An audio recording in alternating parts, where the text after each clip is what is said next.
Wait guys. Yung ano ba, yung panghuli ng isda, anong tawag dun? Yung pagkain ng isda para kakagat sila. Oo.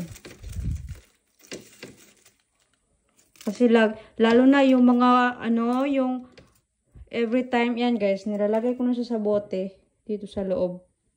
Yung pinatuyo ko siya na popball, mushroom. Puting-puti. Para siyang labanos, yung kulay. Ang ganda. Punta ako bukas, mga 7 ako dito, alisan. 7. Sakit ng ulo ko. Tingnan ko lang Mga 7 ako dito, alis. Siguro mga 8 ako dyan. Mga circa 8. Ayan guys. Nilalagay ko na siya. Masarap ito. Hindi mo lang natikman. Gumawa ko ng schnitzel nito. Ay, tabang. Yun pala. Halo ko na lang siya. Masarap ito pang gulas, guys. Pag sila Ate Sheila, din yan, nagpipilts sa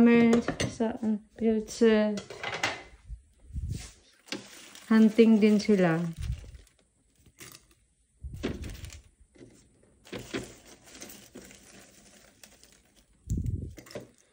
Oo, mga 7 ako alis. Anong oras ka gigising?